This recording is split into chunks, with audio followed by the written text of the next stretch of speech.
They say that no one falls in love by choice. It is by chance. She felt really close and attached. She was envisioning their future together. But sometimes chance encounters lead down dark paths. I was trying to hook up with her. All I know is that it started to feel uncomfortable. And the heat of passion can reach a boiling point. Me and this all just got done fighting. He told her that they would be coming back. She said that she didn't think that it was going to come to that point. 911 emergency, you need police, fire, or an ambulance. 911 emergency, hello. This was a person who had become unhinged. It's like he started turning into the devil. And when tempers flare, there's a thin line between destiny and blind rage. Lord, I hate this man. He's not a good person. I hate this man. September 23rd, 2020. The sun has yet to peek over the horizon on a quiet autumn morning in Cleveland, Ohio. I think Cleveland is a great representation for the whole country. It's very diverse, very artsy. They call us the best location in the nation for a reason. Cleveland is made of so many different parts and so many neighborhoods. It's kind of a dichotomy of stories. On one side of the city, there's opulence. On other sides of the city, it's gritty. At 5:15 a.m., Cleveland police receive a chilling call from the city's east side. 911, Denise Police, Fire, EMS. Police. In a whisper, the woman identifies herself as Portia Woods. She says a man and woman are just outside the door of her apartment. The dispatcher can hear someone outside of her home. Obviously, there's something going on. Portia explains that the man threatened her hours earlier. Okay, and you didn't call at that time? They outside right now. You can hear Portia is trying to give the information the dispatcher's asking for, but she's also trying not to have the people outside that door hear what she's saying. What's going on? Why is that happening? Because she know my brother and said that my brother did something to her and she swung on me and we were fighting. And the boy downstairs put a gun to my head. It was a male? Mm-hmm. Black, white, and Hispanic male. Can you hear me? The dispatcher is asking, I need this information. Please tell me, please tell me. And she's just quiet and she says, they're outside. They're right outside. You can hear that fear in her voice. All right, we're sending police. Thank you. Dispatch immediately sends a unit to Portia's location, East 140th Street. That area is definitely a location where you would have to look out for yourself. But before they can get there, a second call comes in. 911 emergency, you need police, fire, or an ambulance. At 5:20, she called back, and you actually hear the door being broken in, people going inside. 911 emergency, hello. Hello, 911, is everything all right? Hello? On that second call, you hear bang, bang, bang, kicking in the door, and then you hear 7 gunshots in succession, and then the phone goes dead. Calls back to Portia go unanswered. The second dispatcher sends another unit, this time responding to potential gunshots. Within 8 minutes of the 911 call cutting off, the police unit arrives on scene. Cleveland Police! Is anyone in here? Officers cautiously approach the door to the apartment, which shows signs of forced entry. The door appears to have been kicked in. The frame was shattered in splinters. And just inside the door, responders find the victim severely injured. There is a woman's body on the floor. There's a pool of blood collecting around the body, and she is not responding. Female, GSW deadhead. This is the Sorry. caller. We haven't been able to ID this individual yet, but I believe she's a caller. Quickly, the officers secure the scene. There could be a person still lingering, which then escalates the situation for police. Once police determine that no one else is in the apartment, they tell the EMS that they can come up. They find that she's been shot multiple times, not only in the chest, but as well in the head. They still did all they could to revive her, and they were just not able to do that. Identification confirms the victim is indeed the 911 caller, 33-year-old Portia Woods. To be on the phone and know that they still were not able to get to her quickly enough, I'm sure that that affected all of them from an emotional standpoint. From the day she was born, Portia Woods was a ray of sunshine for her family. She was a happy child. We spent a lot of time at my mother's house, which is her grandmother. She was around her cousins. She had, friends to play with. Portia was like the little sister that I never had. She was like any other young girl. Loved to play. Portia had 2 siblings on her father's side and was especially close with big brother Chauncey. She is kind of my light. Even when she got on my nerves, I would rush to see her if I could, at the drop of a dime. If anything went down, she was down to ride for you. Just a beautiful person inside and out. We didn't really step outside of our environment. I guess at that time, you're shielded and you're sort of isolated by your family. But life was not always so simple for Portia. She was raised by her grandmother for the most part, because our father was in and out of jail, and her mom was in jail for murder and stuff for majority of her youth. A lot of the things that maybe are cards that she was dealt with could not have been easy. By the time she was a teenager, Portia began to rebel. As she got older, she kind of gotten away from us and gotten out in the streets and was doing God knows what. She just was a product of the environment she was living in. When I think about some of the adversity that she may have encountered, she always had more of a positive attitude. I would talk to her every now and then, and she would talk like she was okay and she was on top of everything. By the fall of 2020, Portia decided to take her independence one step further and leased her own apartment.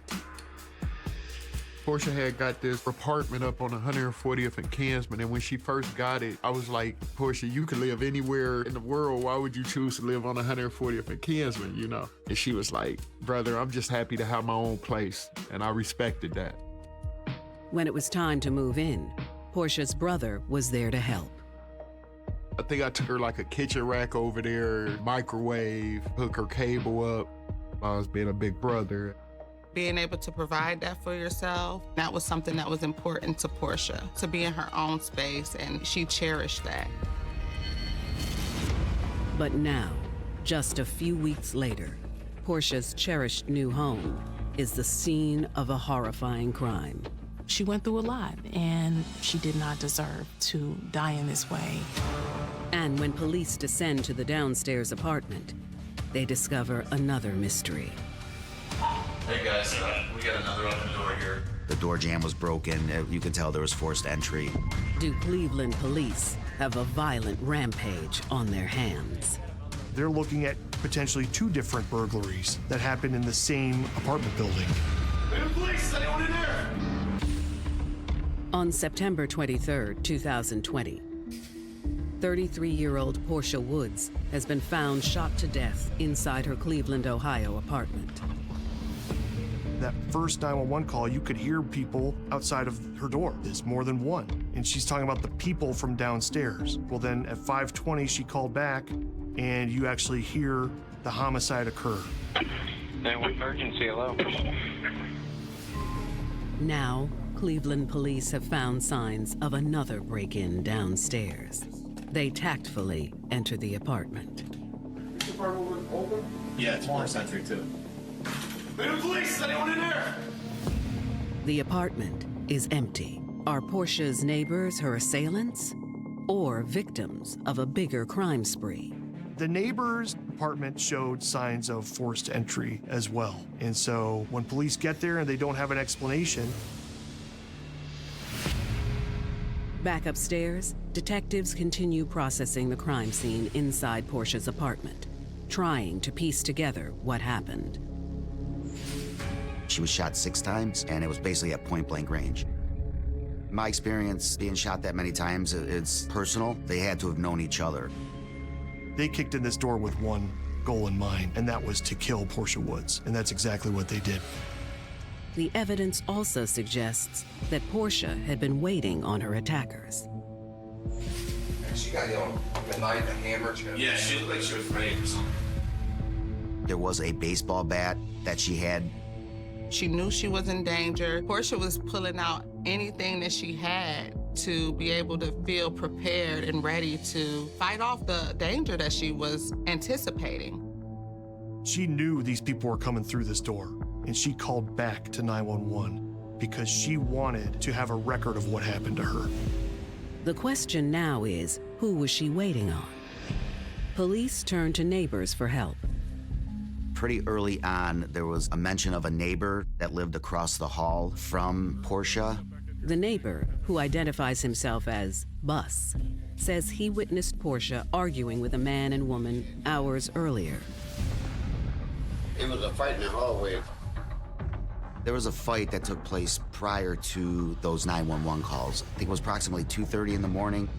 Those same 2 people had been to Portia's apartment earlier that day. Neighbors report that there had been a lot of commotion, a lot of shouting, arguing, and drama. Bus tells police that things became physical between Portia and the mystery woman. They actually get into a physical altercation that results in Portia pulling off a red wig. I guess Portia's supposed to have to whip the girl pretty bad. And then the guy put a gun to her head and told Portia, we coming back, and we gonna come back, and we gonna kill you. There's a lot of red hair right there on the windshield. Do you think that belonged to the suspect earlier? It might have been her hair. We did recover a wig on the landing between the 1st and the 2nd floor. It was a red wig. Bus says he doesn't know the name of either suspect, but the woman looks familiar. You've seen her before, though? Yes, heavy set lady, probably about She the one that was 27, darker than me. According to Bus, the couple left shortly after the fight. But then they returned at around 5 a.m., causing a scene. That's when they went and they kicked in the door of Portia, and that's when they shot and killed her. Bus says he did not see the homicide, but he did see the man and woman take off afterwards. He said they got into a black vehicle and fled the area. Before the black Malibu, about a 2008, had black rims on it. She took off in the Malibu, too? Yeah. The possibility of not one but 2 killers on the loose kicks the investigation into high gear. We're gonna start looking for this black Malibu. Why don't we see if there's any cameras making around? The city of Cleveland has cameras throughout the city in certain neighborhoods at certain intersections. It doesn't take long to spot the car. A black Chevy Malibu, and we were able to pick that vehicle up at several intersections. Police feel certain they're looking at the surveillance of Portia's murderers getting away. Will they catch up before it's too late? They obviously fled the scene. They were nowhere to be found. The manner in which Portia Woods murdered inside her own apartment, it had to have been terrifying for her. I think she knew that was coming. When she made that first phone call, she did her best to tell the police who it was, what was happening, and what she was expecting to happen to her if they came through that door. And then to call back when it is happening, that took a lot of courage for her to do. In September of 2020, Cleveland police are searching for 2 suspects in the murder of 33-year-old Portia Woods. The violent couple has fled the scene, leaving a trail of evidence behind. The police have eyewitness accounts of a tall man and a short, approximately 5'5", dark-skinned woman leaving the scene in a black Chevy with dark rims. Police looked at city cameras around this location and saw evidence of the dark-colored Chevy Malibu leaving the scene. And on September 25th, 2 days after the murder, they locate the getaway car abandoned a few blocks away. The black Chevy Malibu is impounded, and the police begin searching for any evidence. Unfortunately, there's no smoking gun. But there are other pieces of evidence that could help police ID the killers. Cigarette butts, water bottles, and touch DNA evidence are collected by CSI. We were able to track down the owner of the vehicle that the license plate was registered to. It came back to a female actually out of Columbus. Detectives make the 2-hour drive to Columbus, Ohio, where they confront the owner of the vehicle. However, she claims to know nothing about a murder in East Cleveland. She had told us that she had actually sold her car to someone else, but she allowed him to drive the car with her license plate still on the vehicle. There was actually no paperwork exchange between the two. It was just a cash transaction. The woman is able to provide a name for the man who bought the car, Toriano Williams. She says he lives with his mother in a Cleveland apartment on 140th Street. Toriano's mother's apartment was the floor below Portia's apartment in this building, so they had that connection to being from downstairs. It's the same apartment that showed signs of forced entry, but no signs of its tenants. Now this case is starting to come together. As police put out feelers for Toriano Williams, detectives get a visit from Portia's brother, Chauncey Bizzell. How you doing? How you doing? Chauncey gives detectives an important lead. Portia had left him an unsettling message just hours before her murder. And you see it's 2-something in the morning that came through. You let this hoe come up to my house, you showed this hoe where I stay at. Me and this hoe just got done fighting. You got it pulling the gun on me. And you ain't gonna answer the phone? Our relationship had took a downward spiral. She was cussing me out. You blunt, cornball, Gary. Tell me what she was upset about. She's fussing at me, and she's saying that this girl came over to her house. And I say, what girl? And I Did say, you know? I had an idea. Chauncey says he believes the woman who confronted Portia is someone he'd met a few days prior to the murder, a woman who goes by Jay. Chauncey says he met this woman the same day he was helping his sister move into the apartment. I was leaving her apartment one day, and the girl was standing on the sidewalk. I was like, what's going on with you, lady? And she asked me if I was the Uber driver. And I was like, nah, but I'll take you wherever you're trying to go. And she was like, I'll pay you. And I was like, get on in, you know. She said that she didn't stay in that building. Well, who does? This is where it was unclear to me. You only knew her as Jay, right? Yeah, and I was trying to hook up with her. According to Chauncey, they go and they run some errands, and they wind up back at some apartment complex on the east side of Cleveland. She said she had to go down there to get some mail. And Chauncey said he just happens to glance at the mail, and he saw her name. She told me her name was Jay, but the mail that she left in my car said Jannie, Jannie Pace. That's how we got the name Jannie Pace. Once he knew her name, Chauncey said the two made plans to hang out a bit longer. From there, they go to a hotel. They rent a room. It was the Express Inn, Northfield. But after only a few minutes in the room, Chauncey says Jannie abruptly left. Chauncey said at some point, Jannie just runs out of the hotel. When she left, did she leave in a vehicle? I didn't see a vehicle. All I know is that when she left out the room, I sat in the room for about 2 minutes, and then it started to feel uncomfortable.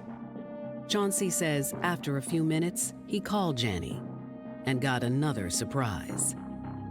The dude answered, and he said something mumbling, and I couldn't make it out, and he hung up. Chauncey now has reason to believe the same man who answered Janny's phone is the one who threatened his sister. Could that man be Toriano Williams? That's why Portia called and left that voicemail to her brother saying, hey, this girl just came over with this other guy. I had to fight her, and they were threatening me with a gun. Chauncey tells detectives he had done his own investigating around the building to no avail.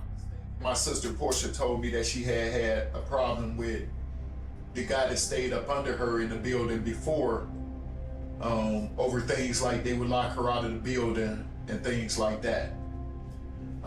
So I was trying to find out if this was the same guy. Now, when I talked to the landlord of the building, he said that a dude didn't stay in the building. There was people in and out of the house all the time, and they moved out 3 weeks ago. Toriano did spend some time there, some nights, at the Muller's apartment. But Janny did not live there, and from what we know, Toriano was just there occasionally, did not permanently reside in that apartment. Detectives feel certain they're on the right track, and they now have names for both of the suspects, Toriano Williams and his girlfriend, Janny Pace. Sir, we're going to continue to work this case and to try to find the people that killed your sister. Will Cleveland police catch up to the modern-day Bonnie and Clyde before they get away with murder? Every police officer in Cleveland is on the lookout for these two. Fall 2020. Cleveland detectives investigating the murder of Portia Woods have zeroed in on two suspects, 26-year-old Janny Pace and her boyfriend, 28-year-old Toriano Williams. Now that the detectives have names of the suspects, a full-on search starts for Janny and Toriano. We gave it to our fugitive task force, which includes the U.S. Marshals. As the task force scours the city for Janny and Toriano, detectives begin digging into the fugitive couple's background. It's soon clear Janny Pace is no stranger to hardship. Janny broke her leg when she was in her early 20s and developed an addiction to pain pills, which kept her in and out of recovery. By her mid-20s, a series of failed relationships had left Janny a single mom to 3 kids. It was around this time she began hanging around a friend's brother, Toriano Williams. Janny had expressed to some of her friends that she had found happiness when she met Toriano Williams. He was charming, he was devoted to his friends and family. Like Janny, Toriano had 2 children. It was a common bond that strengthened their relationship. For a person who is a mother, when they find someone that has that same thing in their life, it can feel like you're really in love and that this is really someone you can create a future with. But Toriano also had a dangerous side. He was a little rough around the edges. He was known for carrying a gun. Janny was a little hesitant and nervous about that, but she got accustomed to it. Eventually, Janny grew to love the sense of security and protection Toriano provided. Ultimately, we all want to feel safe. We all want to feel wanted, and we like to feel chosen. But had Janny chosen wrong when she got involved with Toriano Williams? Now, Cleveland investigators and U.S. Marshals are hot on the couple's trail. We can only speculate that somebody capable of unloading a full clip of ammunition at a young woman was probably enraged. It is apparent that this was a person who had become unhinged. Nearly 4 months after the murder, the task force finally gets a lead on Janny Pace's location. Not only is Janny still in Cleveland, but not too far from where the murder took place. Once we had her identified, we did put out a warrant for her, and the U.S. Marshals picked her up. On January 26th, they sit down with Janny in an interrogation room. At first, she plays coy. I was not involved in anything. Initially, she lied to us, didn't have anything, didn't know anything about it, wasn't involved. She also denies getting into a fight with Portia Woods. I didn't get into no fight with that girl. Detectives make it clear to Janny they know she's lying. She called 911 about it before she died. You know 911 calls are recorded, right? Yes, I do. Okay. You gotta get beyond that you weren't involved and all this stuff. You were involved, okay? So what's gonna happen? You're gonna get charged with this murder, and then you're gonna sit in there for a year while we work on Toriano, because we know who Toriano is. When detectives mention Toriano's name, Janny's demeanor shifts. I'm scared. She said that he was violent, and look what he did here. You know, he could do this to my children, to me, to my family. Did you call the police? Come on now, let's be serious. I am being serious. What I look like calling and snitching on this man or telling on this man he know my every move? Backed into a corner, Janny begins to tell detectives her story.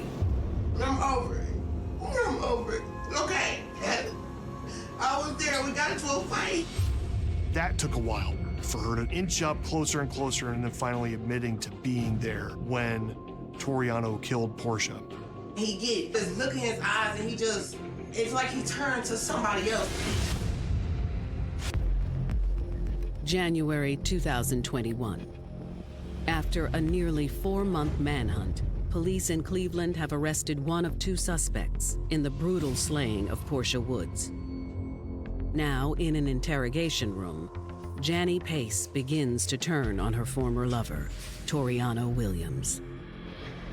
She felt really guilty about what happened to Portia, but she was also really afraid of Toriano. So she remained on the run with him during those 4 months after the murder. But Janny insists that she was only a witness to the murder, and she has no idea where Toriano is now. I'm over it. I'm over it. Okay. I was there. We got into a fight. He did it. I didn't have nothing to do with that. Detectives press Janny about her encounter with Portia's brother, Chauncey Bizzell. I mean, what does that have to do with this, though? It has plenty to do with it. I met Chauncey one time. He offered me to pay him for a ride. Janny corroborates Chauncey's account that they ended up at a hotel together. But from there, her story differs. He was trying to get me to smoke with her. She said to us that she was a recovering heroin addict, I believe, and he was trying to force or pressure her into taking those drugs, which she didn't want any part of. She said that part of her life was over with. These started making me feel weird and paranoid. People act weird off of that. Portia's brother, she believed, tried to drug her with the intention of possibly taking advantage of her. So that's why she fled the hotel. Janny says she'd called Toriano to come pick her up.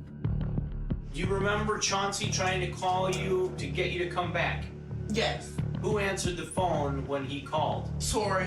And what did he say? He took my phone and was like, it's over with. You ain't getting no. Stop calling this phone. Now, both of their accounts are a little bit different as to what happened. Chauncey said that they had some drug activity together. She says that only he was the one using drugs. Regardless, they ended up at a hotel, and she ultimately called Toriano Williams and left that hotel with Toriano instead of staying there with Chauncey. Janny admits when they saw Portia the next day, she picked a fight over the encounter with her brother. There was an altercation between the two, and that fight was about Janny telling Portia, you know, your brother tried to drug me. That's where this whole thing stemmed from. So the fight took place where? In the stairwell. She was in the hallway just tripping. Towards you or towards him? She was talking to Tori when we was walking out the door, and then she started talking to me. Talking like yelling? Was Yeah, she was hype, real hype. She lunged at me. But the fight ended abruptly when Toriano stepped in on Jani's behalf. Toriano pulls out his gun and points it at Portia's face. Jani says before the situation could escalate any further, she and Toriano left the apartment complex for a local hotel. We was already leaving and going to the hotel. We always go to hotels to have sex there. Jani explains that a few hours later, Toriano got a call from their neighbor.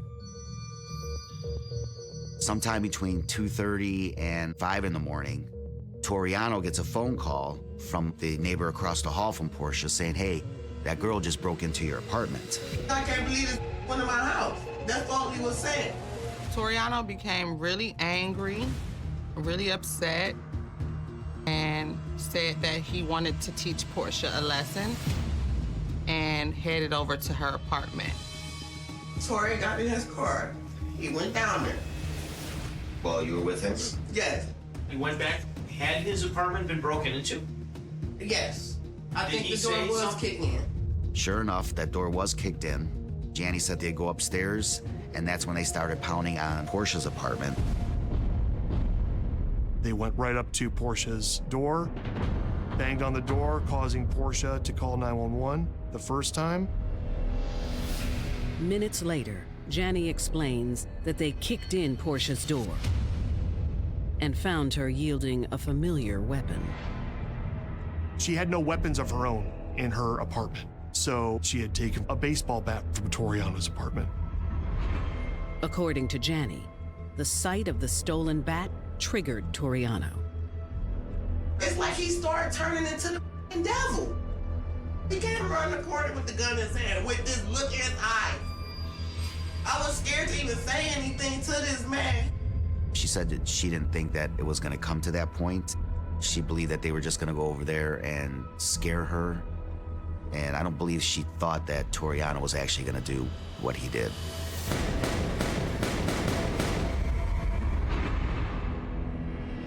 Hell yeah, I went along with it. Yes, I did, because I was scared. Did he say anything when he came back home? He ain't say nothing, and that's what made me, he was just quiet as... Jani remembers feeling really shocked when it happened and that both of them panicked and just fled the scene in the Chevrolet Malibu. From there, they drove to Toriano's brother's apartment. Did he say anything to his brother? The only thing I heard him say is something get rid of the barrel. He said chop up the barrel.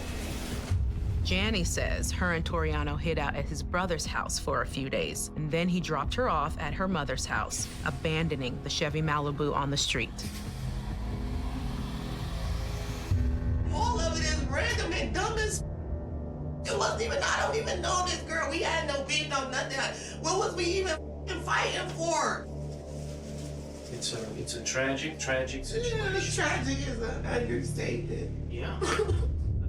I think she was remorseful for part of it, for being there and seeing it happen.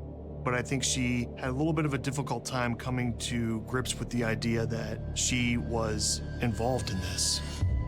Oh, I hate this man. He's not a good person. I hate this man.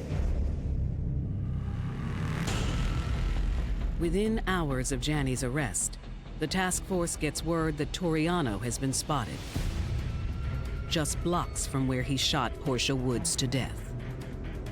He was arrested later on that morning at about 11:30. Unlike Jani, Toriano refuses to speak with police, other than to deny knowing anything about the murder. What is it about? There was an incident where a young lady got killed. You've been identified as the person. So we're wondering if you would like to tell us about what happened. Beats me. Is that where you're gonna get charged with aggravated murder? Is that what you're gonna go with? It beats me? He was cool, showed no emotion whatsoever. In his interview with the police, very calmly, very coldly just said, I don't know what you're talking about. Would you mind giving us a sample of your DNA? You feel like you need it. And at that point is when he totally shut down and asked for a lawyer. Well, Mr. Williams, I wish you luck. So, you know, this is nothing personal, it's just a job. But you take care, all right? With both Jani and Toriano behind bars, prosecutors build their case and face a conundrum. The only evidence, aside from the 911 call and this car leaving the scene, was coming from Jani Pace. Will she be able to help them secure a conviction against her former flame? She said that she wanted to sit down and be a witness for the prosecution against Toriano. That neighbor, Bus, he ended up being killed in a homicide of his own in the fall of 2021. His testimony would have been important in this case because he could have put these two together right outside of Portia's apartment right before her homicide. When he died, I no longer had his testimony available. So that made it a little bit more important for me to have more explanation as to who did this and why it happened. In January of 2021, Jani Pace has given a full confession, saying that her boyfriend, Toriano Williams, shot and killed 33-year-old Portia Woods after an argument between the two women escalated.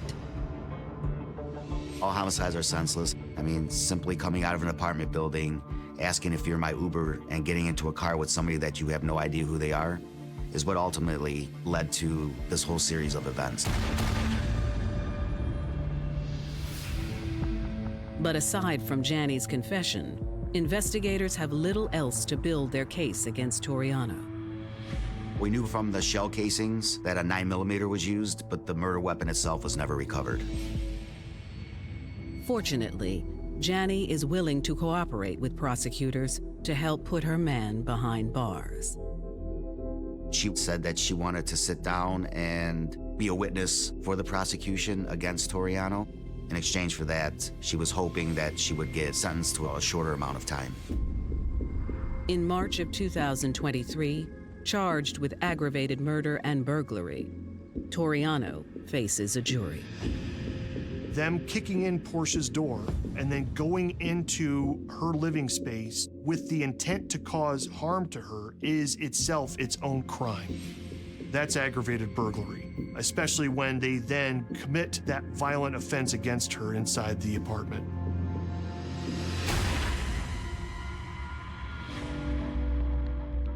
Jani takes the stand and maintains she had no idea Toriano was going to kill Portia, but she does express remorse for her part. She did a fantastic job on the witness stand. She wasn't rattled, and she basically told the truth about what happened. She said she wished she was strong enough to stand up to her boyfriend before the murder. Toriano's defense team attacks Jani's credibility, but the jury doesn't buy it. After a quick deliberation, Toriano was found guilty on all charges. The judge sentences him to life in prison with the possibility of parole after 30 years behind bars. It was justice, but I think it wasn't enough. I think he should have got life without parole. He took Portia's life viciously, and he shouldn't be able to come out at all. 2 months later, Jani faces her own fate. According to her deal, Jani is found guilty of involuntary manslaughter and aggravated burglary. Jani Pace's sentence was 10 to 15 years on the manslaughter and the burglary counts, plus 3 years for the use of the gun, so it's 13 to 18 years in prison. When we found out that she was handed down 13 years, it kind of surprised us all. I think these are really challenging types of cases because, of course, you want to make sure that there's justice served when somebody's murdered. However, there's also this idea that Jani may have been in a relationship where she was not herself psychologically and she was not always able to make her own decisions. For Portia Woods' family, no matter who's to blame, Portia's murder was preventable. I just see all these lives that was affected by something that was stupid. This wasn't like a reflex thing or a crime of passion or anything. Everybody had a chance to think about this and get out of it. And that makes it even sadder, even more pointless.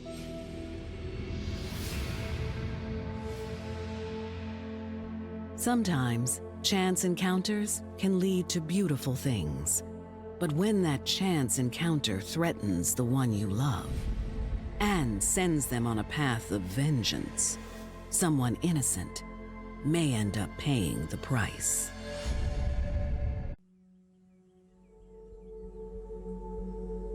It's said that love will set you free. Free from your past, from your deepest fears, from your loneliness and pain. But toxic love gives the illusion of freedom when it's really just a trap. You begin to lose every fiber of who you once were and find yourself hurting those you care about, all in the name of love.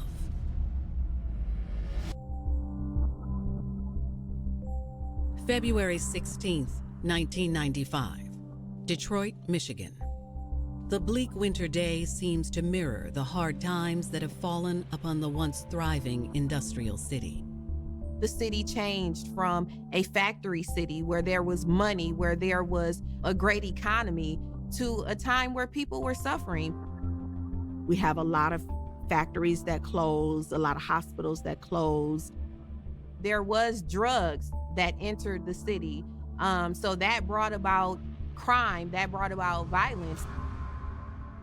On the north side of town, 28-year-old Nora Douglas is getting ready to go to work when she notices her neighbor's door wide open. She thought that was odd, so she looked inside. When Nora entered the condo, she was shocked by what she found. She sees her neighbor, 27-year-old Jocelyn Payne, laying in her own blood. She's terrified, scared, bewildered, unsure of what was going on. And at that moment, she knew she needed to call 911 for help. Upon receiving Nora's panicked call, first responders race to the scene. Minutes later, they arrive at the condo. When they walk in, they are shocked. Police could tell that this woman suffered from a brutal attack. It's a gruesome scene. There's blood everywhere. That's just horrible. As Detroit police begin investigating this callous crime, they'll uncover a dark, twisted tale where one woman's desire for freedom entrapped her into a toxic love for her man and drove her to the point of no return. She wanted him to feel as though she could handle everything. She can do whatever he asked her to do. 18-year-old Tanika Lynch had a modest upbringing, but that didn't stop her from dreaming of something more. Tanika grew up very poor.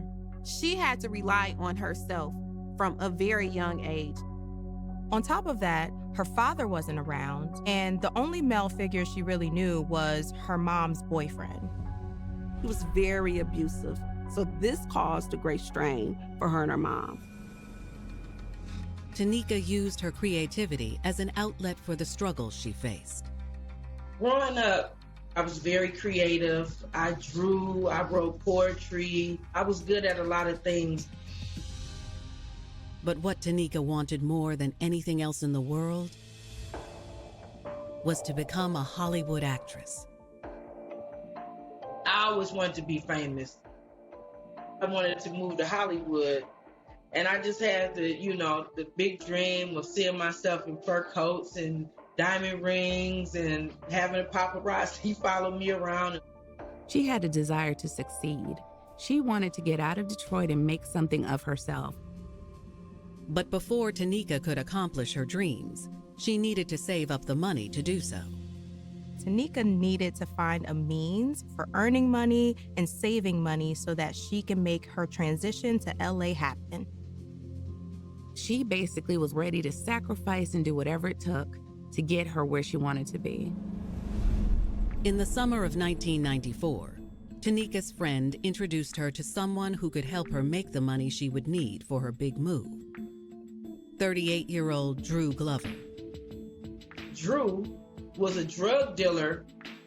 When I was growing up, I always heard his name, but I had never seen him. He was like a celebrity back then. He's the big guy, and he only showed his face to certain people. Tanika sees this man who is well put together, he's professional, and he offers her a job. So she jumps on it right away. She accepts. He talked proper, clear English. He wasn't hood or ghetto. He was a nice looking guy. This man that I seen was totally like a movie star. I was just in awe. Drew put Tanika straight to work, delivering drugs to his customers. Tanika is young. She has nothing to lose. So she's willing to do anything to get out of Detroit. She took his word. She didn't ask any questions, and she just delivered the packages as she was told.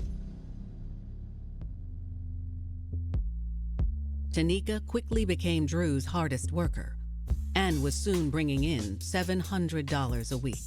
That was a lot of money for a girl who came from a poor upbringing. I was living like I was an adult. I had more things than most women that's my age now could accumulate in a lifetime with him. And the more time Tanika spent with Drew, the more smitten she became with her handsome boss. At first, I just knew I was out of his league, but I still had a little like baby crush, in awe.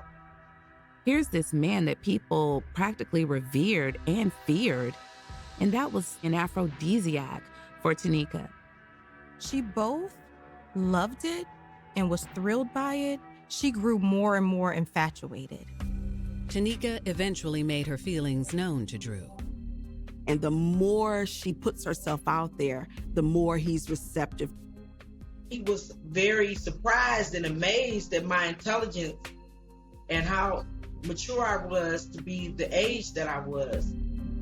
At this point in time, I was just giddy. I was just like, oh my God, I think he really likes me. I'm about to seal the deal. I'm about to be this man's woman.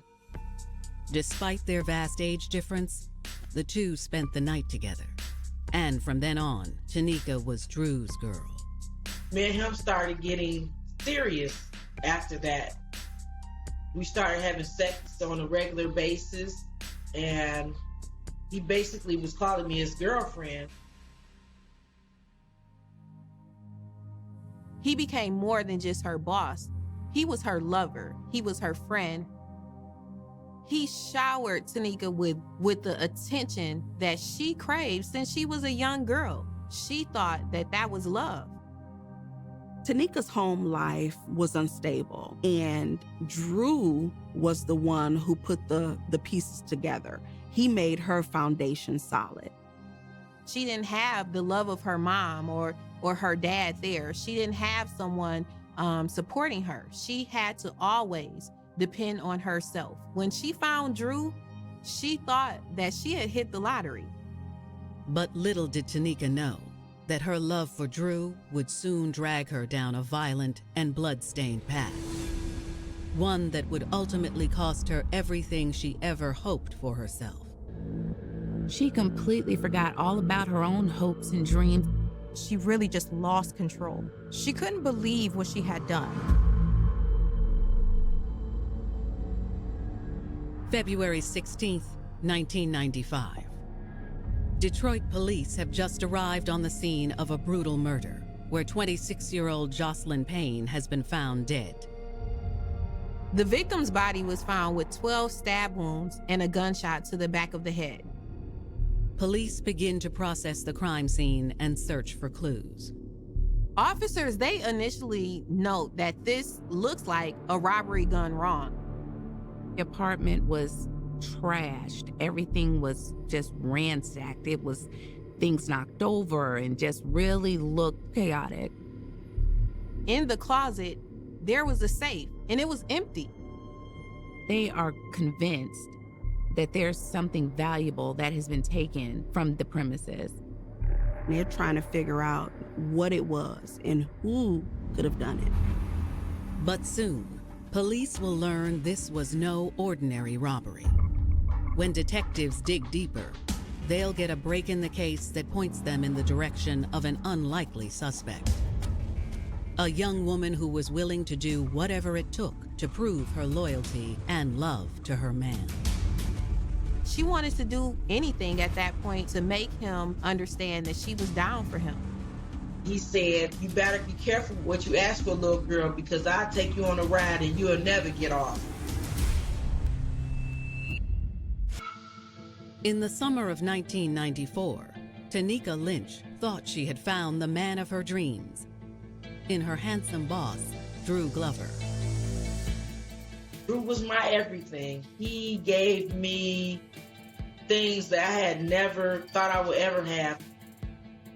Despite their 20-year age gap, the working relationship between Tanika and Drew had turned into a steamy romance, and Tanika was all in.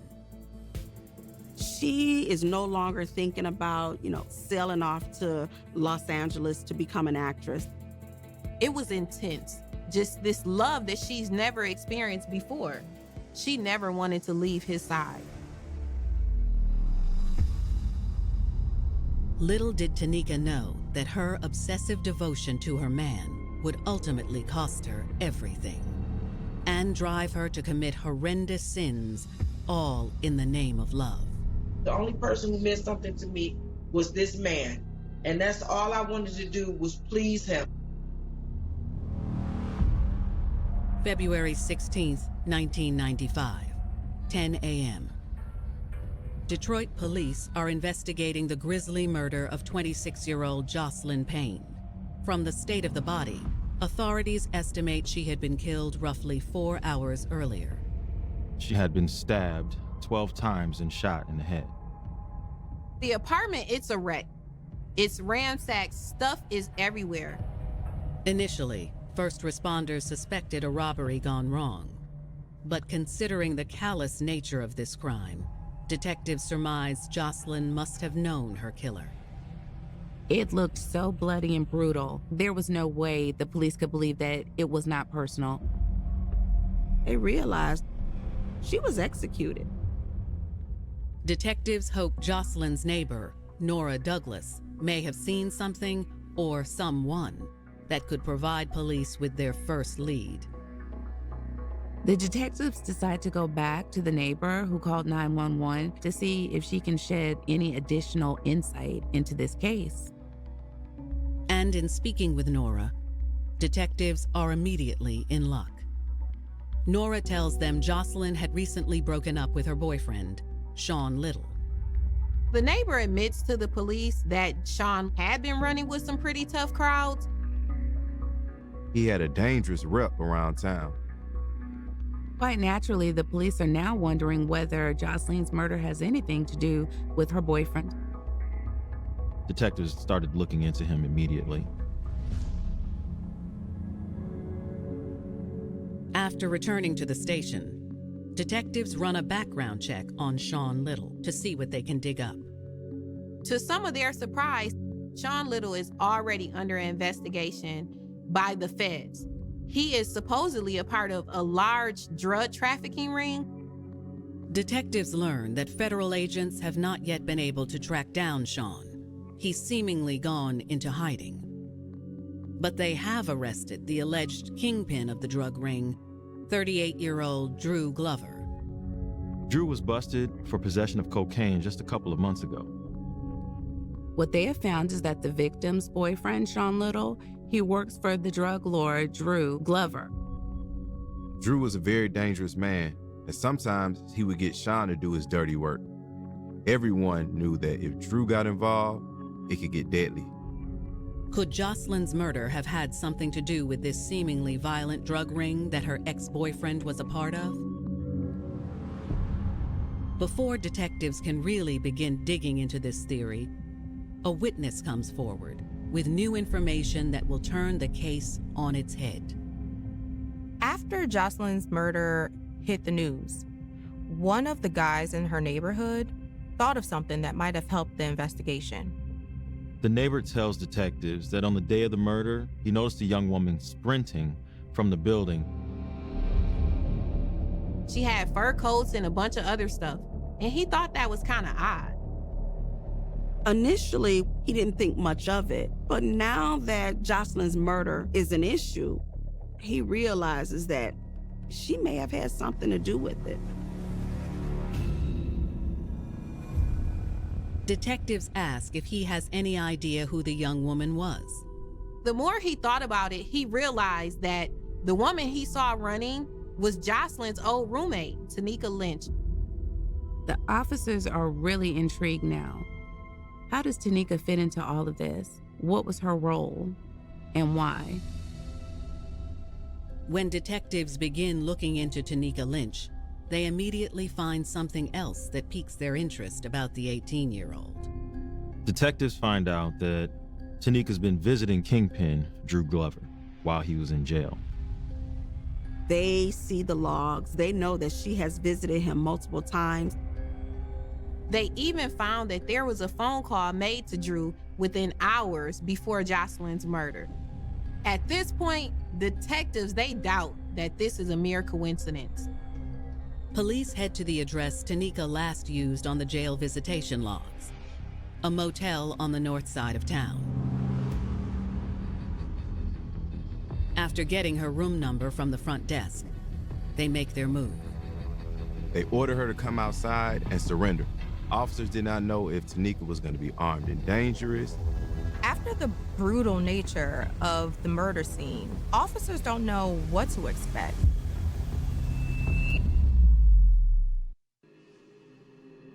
Drew would give me all these compliments.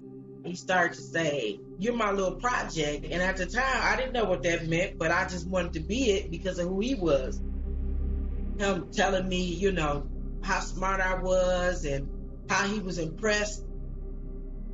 It made me feel like I was somebody.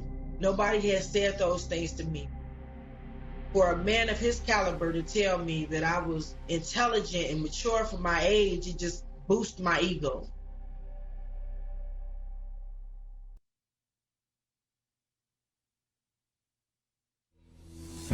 February 21st, 1995. On the north side of Detroit, police have surrounded a motel room where murder suspect Tanika Lynch is believed to be hiding out.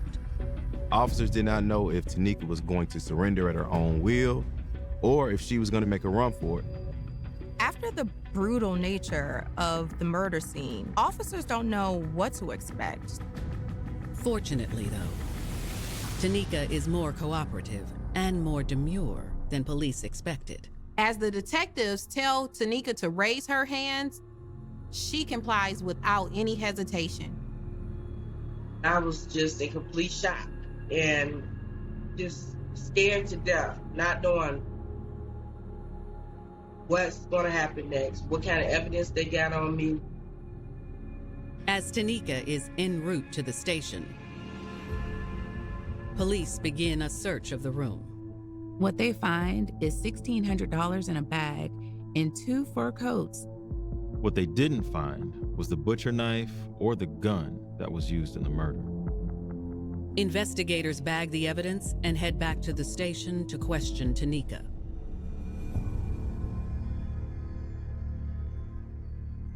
Given her timid disposition, detectives have a hard time seeing the 18-year-old as a ruthless killer. This situation confused the officers. They could not believe that someone so young could have done something so violent. According to Tanika, she didn't. She's denying everything that the police are accusing her of. She doesn't know anything about the murder. Detectives still have a hunch that this whole situation is connected to Drew Glover's drug ring somehow. Detectives let Tanika know that they know that Jocelyn's ex-boyfriend, Sean, works for Mr. Glover. And they also know that Tanika had spoken with Mr. Glover hours before Jocelyn's murder. The detectives were asking me about Drew, our conversations on the phone. Tanika explains Drew is her boyfriend, and that's the only reason they've been in frequent contact. They wanted me to implicate him in any type of way and tie him into this situation, and I wasn't going to do it, period.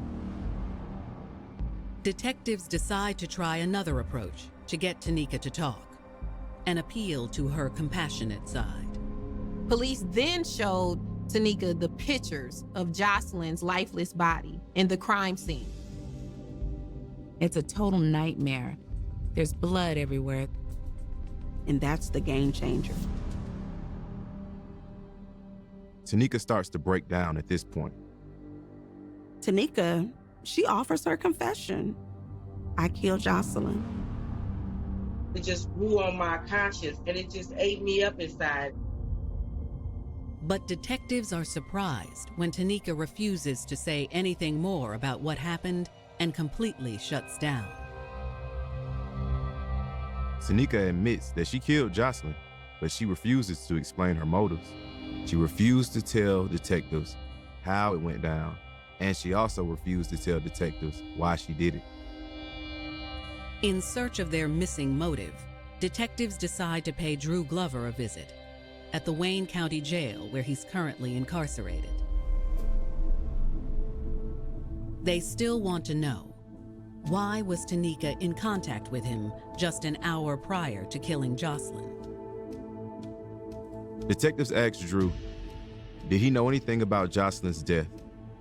He denies any knowledge of Jocelyn's murder, having any hand in it or any of it. They also asked him what his relationship is with Tanika Lynch. And he even denies knowing Tanika. That's when detectives present Drew with the visitation logs and call logs. Detectives confront Drew with evidence showing that he has had constant contact with Tanika. Finally, Drew breaks down to detectives. He says, all right, yes, I know Tanika. Drew tells detectives that she's just a girl that's obsessed with him and she doesn't mean anything to him. The depiction that he paints of them is that she's just a girl who can't get enough of him, but he has nothing for her. She's totally irrelevant to him. In fact, according to Drew, he's in a committed relationship with another woman. He drops the bomb that he's married. He reveals he's been married for years. Drew paints this picture like he's a happily married man, and he has no clue as to why Tanika is obsessed with him. Detectives wonder if Tanika knows that her boyfriend is actually married to another woman. Perhaps this new information could be used to get her to turn on Drew and admit if he had anything to do with Jocelyn's murder. He said, don't you know you messing with a married man? And I'm like, he's not married. Her whole world shatters. She is lost and confused and growing in her rage. February 21st, 1995, Detroit, Michigan. 18-year-old Tanika Lynch has confessed to the murder of Jocelyn Payne, but investigators are still missing a motive. She refused to tell detectives how it went down, and she also refused to tell detectives why she did it. Detectives believe drug kingpin 38-year-old Drew Glover may have had something to do with the crime. Tanika has been speaking with Drew. She has been visiting Drew, and she even spoke with him a few hours before the murder.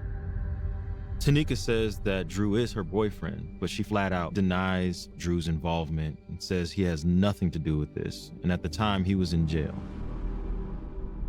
But in speaking with Drew, detectives have learned that he doesn't share the same devotion to Tanika. He's actually married to another woman. He just lets the detectives know that he does casually know Tanika, but he's never dated her. He's happily married, and that Tanika is basically obsessed with him. Armed with this new information, detectives decide to sit down with Tanika a second time. They want to see if she'll finally crack when she finds out that her man is not as loyal as she thought. Detectives let Tanika know that Drew is actually married and has been married for years. Tanika isn't buying it. They said, don't you know you messing with a married man? And I'm like, he's not married. I was by his side every day, every single day. Detectives had to actually pull out a marriage certificate and show Tanika that Drew is officially married. As Tanika reviews the document, her demeanor changes. She's shocked. She's thinking, how could the love of my life be married when we've been together? But if detectives thought this bombshell would get Tanika to turn on her man, they were sorely mistaken. When I found out he was married, I shed a couple of tears, but I quickly got over it because I didn't care if he had 5 or 6 women as long as I was one. I didn't care. I just wanted this man in my life. He was my everything. Detectives believe that Drew is the puppet master, but they cannot get Tanika to say anything about Drew. All detectives could do at this point was send Tanika back to her cell and begin the process of pressing charges. With Tanika willing to take the fall, they have no way of pinning any charges on Drew. Detectives are reassured that at least Drew Glover is behind bars and off the street for his possession of drugs charges. In May of 1995, Tanika Lynch is handed a whopping 60-year sentence for second-degree murder and armed robbery. But over a decade later, after Tanika had spent 15 years behind bars, she begins to have a change of heart. Tanika was living with a lot of guilt. The guilt was steadily rising. For years, I had been having dreams. My whole time incarcerated, she came to me in dreams. Every single night, it seemed like, until it just grew on my conscience. At Tanika's parole hearing in August of 2012, she couldn't bear the weight any longer. At this point, she's ready to talk. She wants to let it all out. She's ready to come clean about this murder. August 2012. 34-year-old Tanika Lynch has spent 15 years in prison for the murder of 26-year-old Jocelyn Payne. She is finally up for parole after being sentenced to 60 years behind bars. During her meeting with the parole board, a shattered Tanika finally decides to reveal what really happened. That fateful day in February 1995. Tanika finally had her light bulb moment. It finally clicked. She's ready to talk. She wants to let it all out. Tanika confirms investigators' initial suspicions and admits that it all started when she became romantically involved with drug kingpin Drew Glover. Drew moved Tanika out of her parents' home to his upscale condo. She was elated.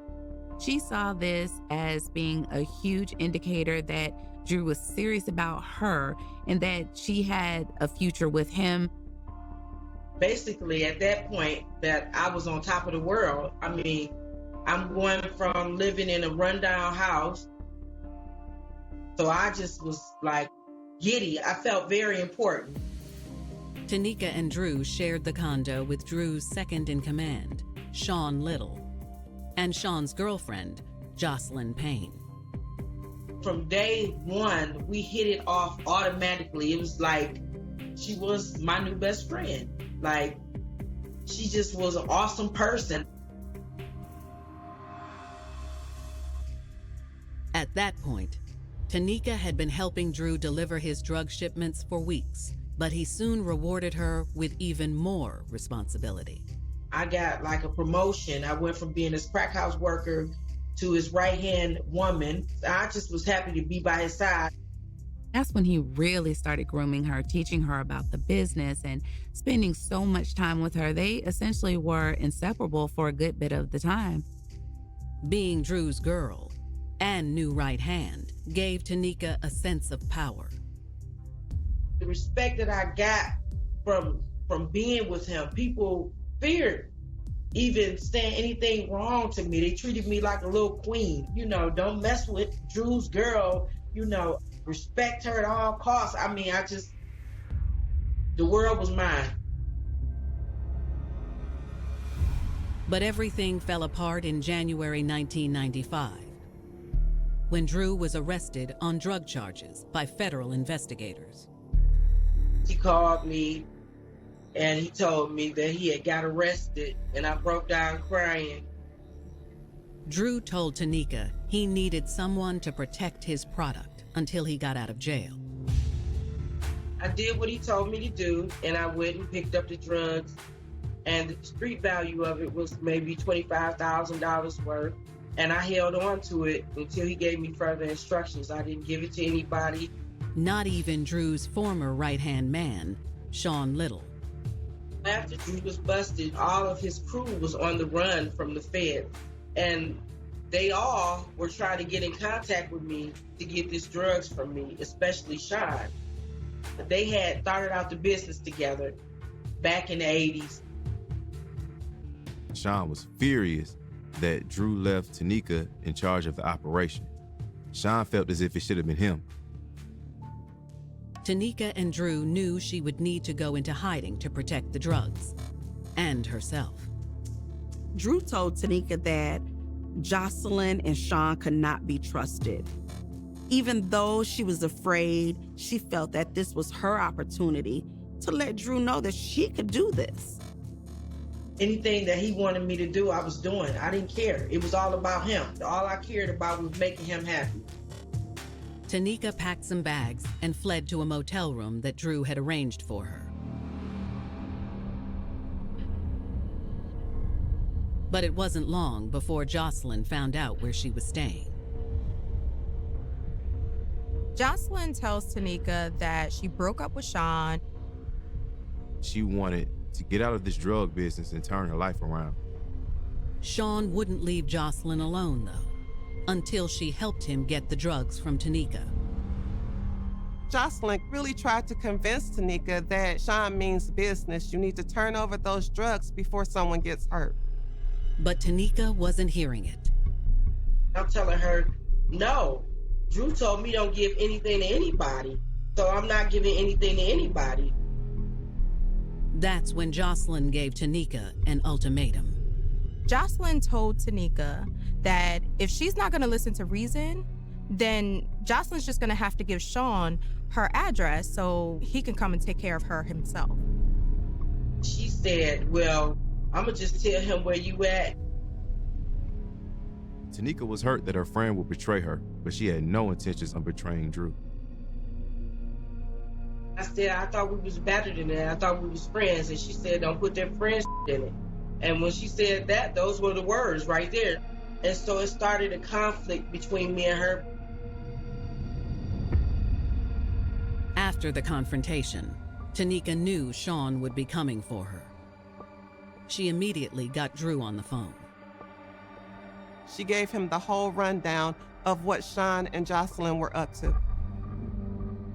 I told him that Sean was trying to contact me through Jocelyn in order to get the drugs that he had. And he went ballistic. He went nuts. He like, don't give anybody anything, you know, and he made it clear that this was his stuff still. It doesn't matter if he locked up, he's still the boss. But what Drew would tell Tanika to do next would be the ultimate test of how far she was willing to go for her man. I never said no to him. Whatever he asked me to do, I would do it. She never would have imagined that her need to please him would lead her to taking some actions that will change her life forever. Tanika feels like she's indebted to Drew. He gave her her first job. He gave her her first sense of a man who really loves her. She feels like she owes him something. When you find somebody that's giving you attention that you haven't received at home, positive attention, then you want to go ahead and make that person proud of you. You want to do things that make them want to do more for you. So her love for him leads her to make the decisions that she makes. In August of 2012, Tanika Lynch is finally coming clean about what happened on that fateful day 15 years prior, when she took Jocelyn Payne's life. Tanika has confirmed investigators' suspicions from all those years ago that her drug kingpin boyfriend, Drew Glover, influenced her to commit the crime. With Drew in jail, all of his associates became sharks. Everyone was trying to get his stash of drugs. Especially Jocelyn's ex-boyfriend and Drew's former right hand, Sean Little. To Drew, Jocelyn and Sean's behavior was the ultimate disrespect, and he could not have that. Drew let Tanika know that Sean and Jocelyn could no longer be trusted, and they had to be handled. He was like, well, you know what I taught you. You a smart girl. You know how to handle her on the business tip. And friendship and business was two different things when it came to situations like that. So I already knew what he meant by that. He was able to mold her, and he knew that he can ask her to do anything and she would be a part of it. When Drew entrusted Tanika to take care of the situation, she didn't want to let him down. She hid the drugs somewhere safe. Then, armed with a knife and gun, Tanika made a visit to Jocelyn's condo, where she too once lived. Tanika knew that Sean was laying low from the feds, so this was her opportunity to confront Jocelyn alone. So when I got to the house, things just went left field. I lost it. It's like I blacked out. It's like a demon took over me. When Jocelyn tried to fight back, Tanika took out the knife and stabbed her former friend multiple times. All I could hear was Drew telling me, handle your business. And I wanted him to be proud of me. I wanted to take care of the situation in the way that he had taught.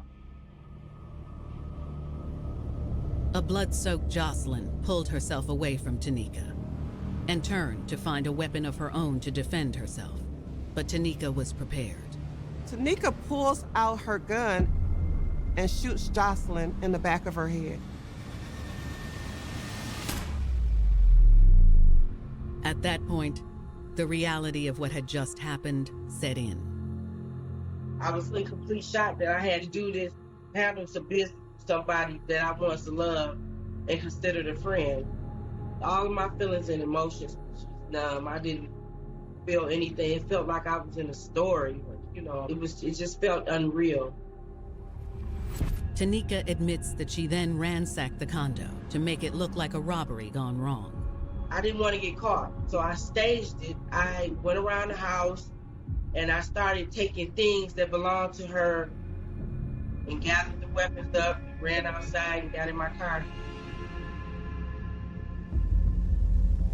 I drove to Shane Park and I threw the gun and the knife in the river. Drew taught me how to commit a clean murder. After her confession, Tanika is clearly shaken up, but also relieved to finally be able to tell the truth. And after I confessed to what I did, that really helped me move on with my life. Because I really felt bad about what I did. I wish I could take it away. Because it still bothers me to this day. What I did when I wasn't in my right frame of mind, when I was living that type of life, and now I still have to live with that. Regardless of Tanika's honesty, the board still denies her request for parole.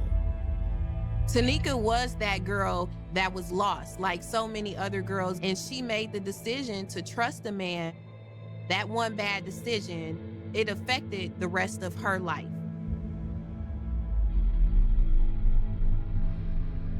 As for Drew Glover, He was never charged in connection with Jocelyn's murder, but remains in prison on charges connected to the drug ring. Tanika ultimately serves 18 years of her sentence before being released in 2014 for good behavior. Since Tanika's release, she has really turned her life around. Tanika is married now. She has a family of her own.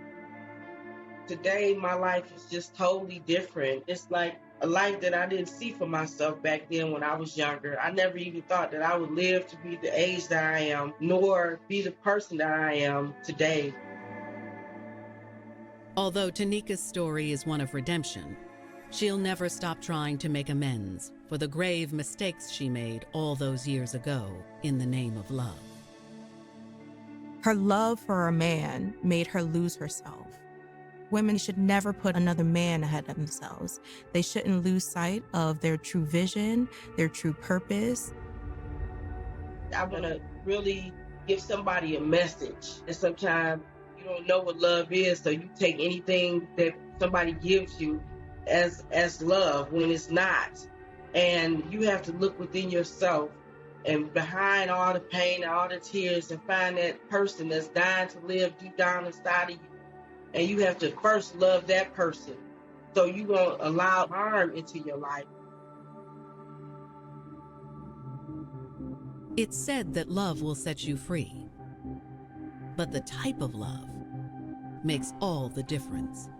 Falling prey to a toxic desire can cause you to lose touch with your heart and soul and destroy your life in the blink of an eye. But when you foster love and respect for yourself, you can begin conquering your demons and just maybe become whole again.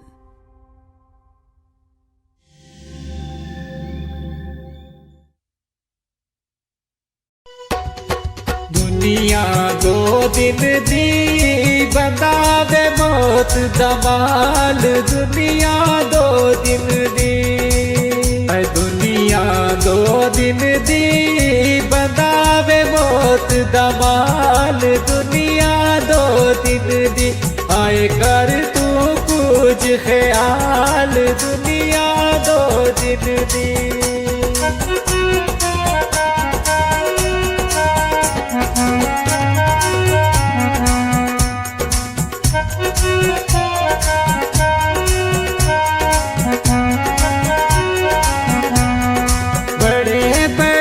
सुल्तान भी आए बड़े बड़े सुल्तान भी आए ओढ़क जा बिच खाक समाए ओढ़क जा बिच खाक समाए आए हो गए ख्वाब ख्याल दुनिया दो दिन दी आए हो गए ख्वाब ख्याल दुनिया दो दिन दी दुनिया दो दिन दी बंदावे मौत दमाल दुनिया दो दिन दी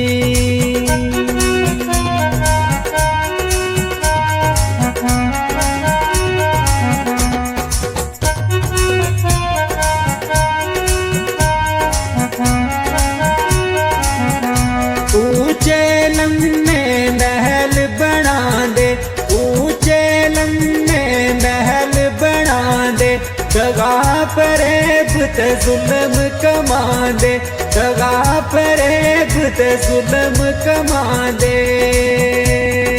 हाय कुछ नहीं खड़दे नाल दुनिया दो दिन दी हाय कुछ नहीं खड़दे नाल दुनिया दो दिन दी ओ दुनिया दो दिन दी बंदावे मौत दमाल दुनिया दो दिन दी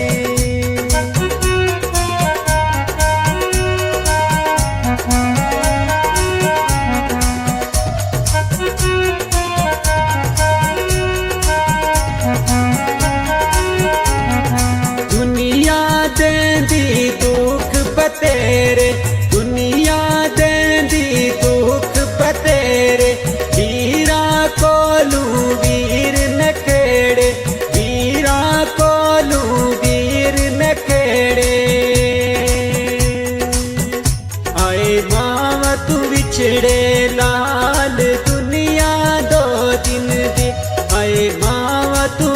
सजड़े लाल दुनिया दो दिन दी ओ दुनिया दो दिन दी बंदा वे मौत दा माल दुनिया दो दिन दी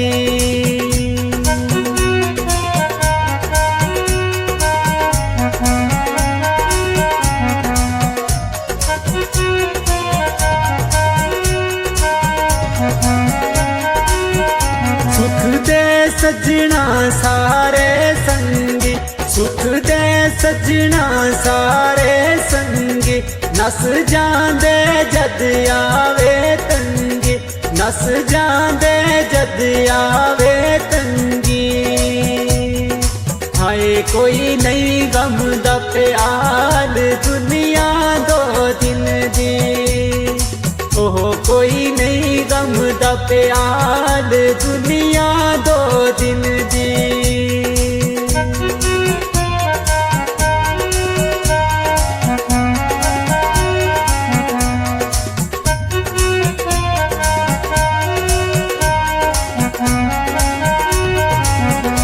हंसना रोना गम लाचारी हंसना रोना गम लाचारी आज मेरी कल तेरी बारी आज मेरी कल तेरी बारी हाय कंजरी दी मिसाल दुनिया दो दिन दी हाय कर तू कुछ ख्याल दुनिया दो दिन दी ओ दुनिया दो दिन दी बंदा बे मौत दा माल दुनिया दो दिन दी ओह कर तू कुछ ख्याल दुनिया दो दिन दी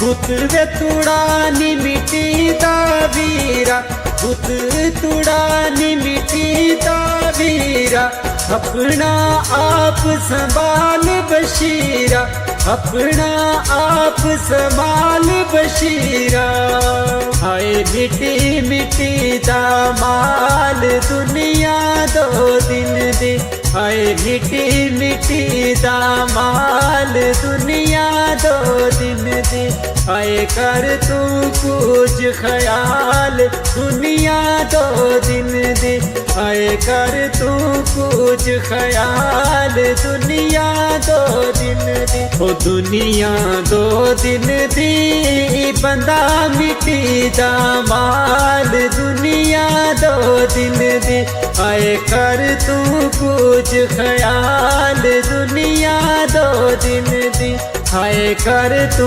कुछ ख्याल दुनिया दो दिन दी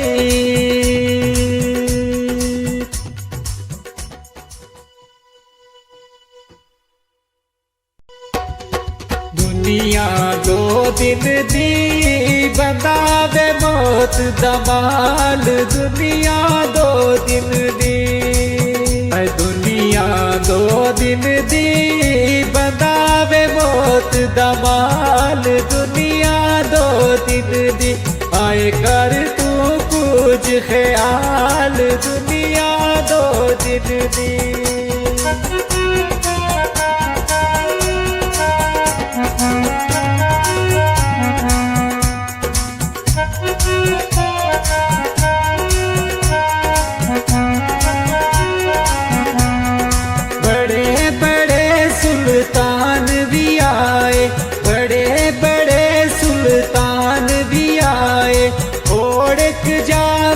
खाक समाए ओढ़क जा बिच खाक समाए हरे हो गए खाब ख्याल दुनिया दो दिन दी हरे हो गए खाब ख्याल दुनिया दो दिन दी दुनिया दो दिन दी बंदा वे मौत दा माल दुनिया दो दिन दी